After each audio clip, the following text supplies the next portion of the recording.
audience member, he's laughing already. Well, welcome to Joker's Lounge, everyone. The best open mic in the Illawarra.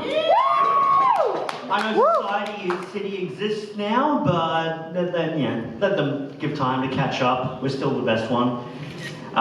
So yeah, my name's Dylan. I'll be your MC tonight. I do comedy here a lot. Last time I was here, I did a comedy routine about, like, hypothetically, if I was best friends with Hitler. And I just want you to know, I want to specify, like, that doesn't mean I would never question Hitler or anything. Like, if he said to me that he wanted to kill all the Jews, I'd be like, whoa, whoa, whoa. You can speak English? I would question him. I would do that.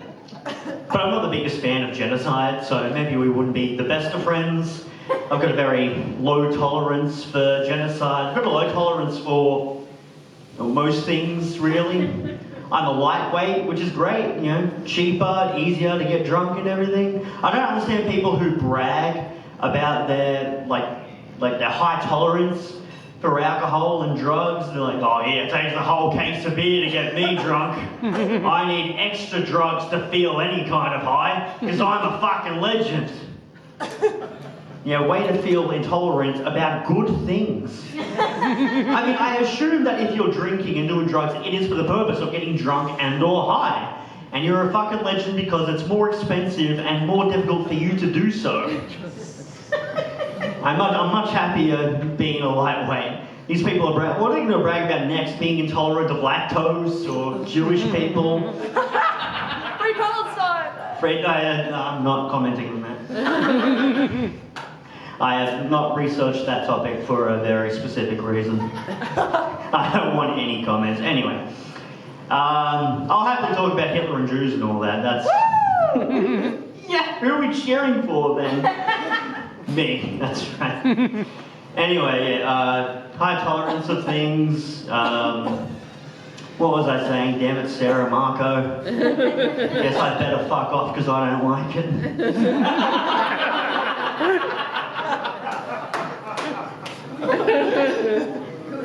I think it's because, maybe for them, it's, people who have a lot of high tolerance, it's not about the destination, it's the journey. Maybe they're not depressed enough that constant inebriation is the final goal there. And honestly, I miss that optimism. It's like being a kid. Kids have so much optimism because they just love being awake and alive. They hate going to bed because today could have so much more fun in store for them. And when you're an adult, you can't wait to be unconscious. That is the end goal at the end of the day. Lack of consciousness. Being tired is just having a very pessimistic attitude. I think the saddest part of life is realizing you're on the latter half of tolerance of things for a reason. Because I miss being a kid. I miss being like me and my brothers, kids growing up. I miss how innocent they were. Like when one of my brothers was 10 and the internet was a brand new thing for us. And all he knew about it was that you could download movies from there. And he was really into action movies, really into Vin Diesel movies. So he wanted to download a 2002 action movie starring Vin Diesel called XXX, if you remember that one. So he typed XXX into the search bar of the movie downloading site. And what came up was not what he was looking for, originally. You might have thought, hey, while I'm here, fuck Vin Diesel. Yeah, like that. And now I'm an adult in his 30s and I live alone. It's depressing. Like, I was going for a shower one night, so, I got naked in front of the bathroom mirror, and then I looked in the mirror and all I saw was a fat, naked, pathetic man. So I turned around and said, who the fuck are you? Why are you naked in my bathroom? Yeah, being in your 30s is weird. Because I miss being a stupid kid and being around other stupid kids. Like in school, like even the bullies, because they were just so stupid. Did you ever hear this? I've heard this happen a lot in Australian public schools. Kids will be like, I want to get my uncles to come bash you, because my uncle's a Bikey. I'm going to get my uncles to get some Bikies to come bash you. You ever hear that? Yeah. Yeah. Because that's how bikie gangs work. They gang up and beat the shit out of children because one of them had a nephew who didn't like them. That's truly what the Fourth Reich stood for, I think. Australian public school kids, go home. Don't take that out of context, that's not me saying that. I'm not anti-Australian public school kids, I'm not with the Fourth Reich. Just like how I'm not anti-Jew, I'm not with the Third Reich, I'm not anti-anything really when it comes to groups of people. Well, except one. I am anti-homeless. I know that sounds cruel, but I wish there were no homeless people in the world. But I mean, so do they, I'm sure. Homeless people are probably the most anti-homeless. It's the only group that can't control what they are that you can be anti, it's great. Or maybe not the only one, because I am anti-disabled too, I guess. Like, as a person with a disability, like, it would be great if I wasn't existent. Because I do have shitty feet. I've got Russell Silver syndrome, which has led to arthritis in both my feet. I have diabetes, so people always tell me that I need to watch what I eat, otherwise I could lose a foot. And I'm just like, they're not great feet to begin with. What am I really losing here? Just one foot? That will not affect my mobility much. Growing up, I've always had guys tell me that like girls won't like me because of my disability. But boy, did I show them that they were 100% correct. No, I think a lot of guys have something that, you know, affects their self-esteem in that regard. Because guys are so complimented when girls rate them even like a 5 out of 10. A girl called me a 7 once, I was ready to marry her then and there. Guys are so complimented that to even get a 5, like a girl could be like, yeah, your attractiveness barely passes. And the guy's like, hey, P's get degrees. Meanwhile, you call a girl a 5 and, look, just don't ever call a girl a 5.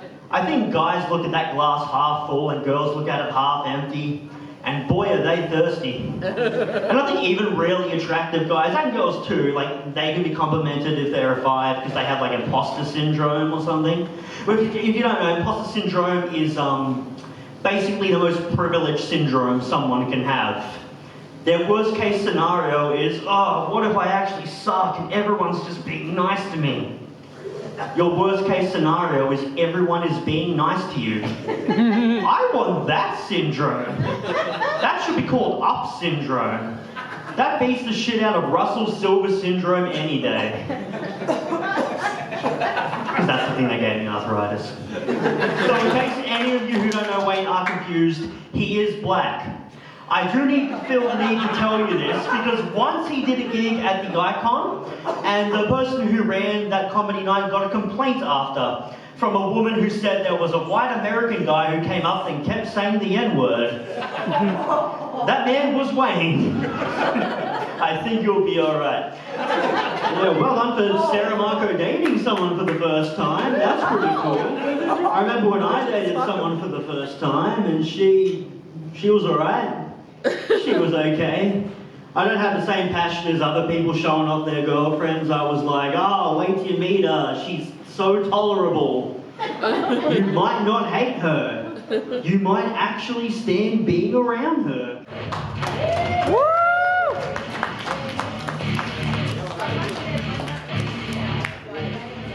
Welcome back after the break, everyone. What happened there? Oh, what a night we've had. Wayne just left when we were just talking. So Wayne used to live in Canberra, and he's talking about how shit it is. I get that. Like once, right, I took acid once. I took acid with a friend. And so we were both tripping on acid, but every trip is different for every person. My friend, he was, he had like a trip to Disneyland. Like he loved the whole thing the whole time. He was the happiest kid on earth. And my trip was like a trip to Canberra. Like the first day is cool because you get to go to Questacon and see the War Memorial and all that. Then you realise you're trapped in Canberra for the next 6 weeks. 6 days. God, don't spend 6 weeks in Canberra. Jeez. I wonder how long Wayne lived there for. And then he brought up the crematorium. And it got me thinking, like, if I ever had to spread anyone's ashes, I just have to do the thing where I've got the urn and I just dump the whole thing out. I couldn't do the thing where you pick up a bit and you toss it, because I don't know what body part I'm touching there. Like, I don't want to spread my dad's ashes and then grab a fistful of my dad's burnt up dick. They're going straight into the air from the barrel in that one. My dad is alive though, he's up the back.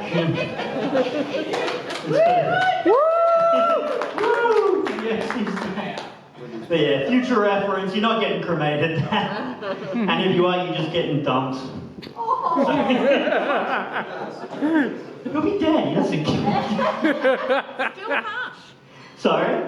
Still harsh. True. Anyway, so Ozzy was talking about Sussex Inlet, how it's got sex in the name. It doesn't only have sex, it's got sus sex. That's so much more concerning. The guys from Vincentia are virgins, but you sus sex Inlet kids? He did take you behind the freaks of Disney. Pedophiles down there. Oh man, speaking of Sussex Inlet, our next performer of the night is actually from Sussex Inlet. So he's been doing comedy. Andy, how long have you been doing comedy for? A couple of minutes. Couple of minutes now, which is impressive considering he's been going around the country, like he's been performing in Melbourne, and like, I shouldn't talk you up too much because you might not live up to expectations. He so will. I've been doing it, but it wasn't fun. And he's a liar. No, he is very funny. He's a wonderful guy, great storyteller, great jokes, just all around an awesome guy. And I hope that makes up for his lack of jokes in some bits. I'm so kidding. Let's welcome Andy High to the stage, everyone. Thank you, son. And I thought, you know what I should do? Because I've never taken drugs. I've never been into drugs in my whole life. And I thought, maybe it's about time. Again. It's about time I had a go. Anyway, off I go to the music festival. We're finishing in a completely different direction, aren't we, Dylan, than what I said. Dylan likes a warning as to when you're going to finish. I've already done the joke. I told him I was going to finish. And then, anyway, so there I go to the music festival. Now, I did tell him I was going to finish a joke on a certain thing that kind of links to... I'm going to finish on the same thing, Dylan, wherever you've gone. The magic of show business at Diamond Dogs. Isn't it wonderful? And then I bought an air fryer. I love that thing. Thank you very much.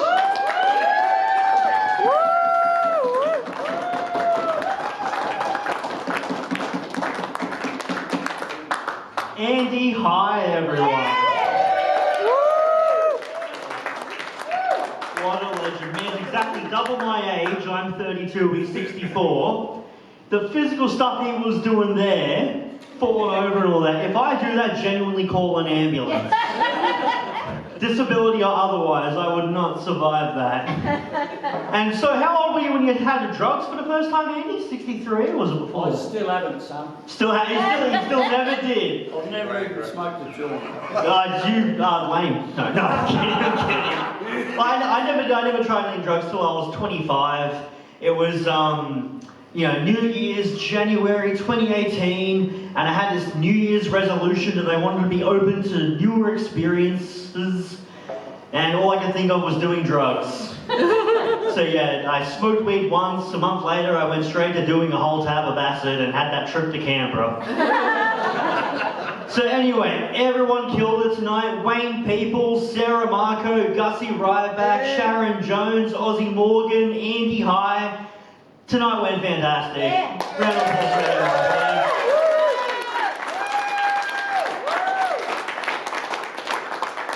And for you, the audience. You guys are awesome. Thank you to Neil and Jordan and all the other workers here at Diamond Dogs. Next Jokers Lounge will be here July 3rd, Thursday night, 7 p.m. So get keen for that because I already am. I don't know if I'll be here. I might be needed for some theatre things. So, but you guys come here and enjoy it for me. Thanks, everyone.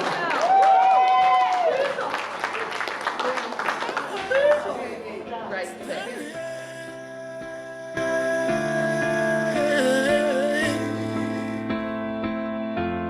I watch on the stage.